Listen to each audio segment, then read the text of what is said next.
Mokum josiasa mag duond bura mar UDA owuok tung' mosuo kod jatend piny machon Uhuru Kenyatta kuom weche manyocho wacho e kaunti ma Nyeri magiwacho ni gin weche manyayo akwede mag dhoudi. Ka giloso e kinde nyasi mar choko omenda mar siro somb jopuonjre mag sekondar e gwenge mag Purko, kaunti ma Narok, jotelo gogoyo debe ne yiero mar jatend piny William Ruto e tielo mar ariyo.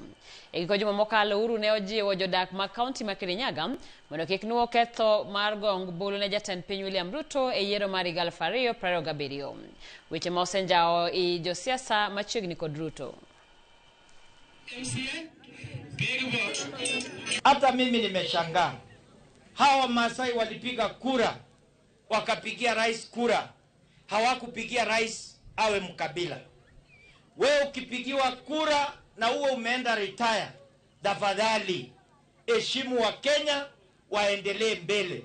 Na kwa sababu Kenya haitarudi nyuma kwa ukabila.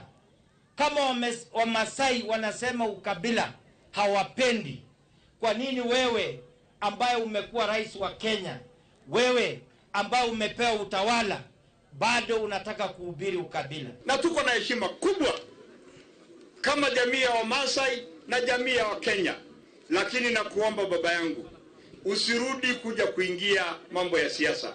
Ile maneno ulitamka juzi pale wakati mlikuwa na masishi pande hiyo ya Nyeri, ilikuwa ni jambo ambalo lilitusisha sisi wa Kenya wote.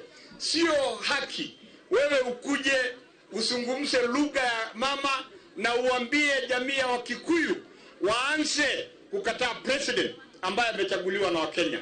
Hata wewe wakati ulikuwa president tulikuwa tunakuheshimu. Pia tunakuomba uheshimu William Samoei Ruto.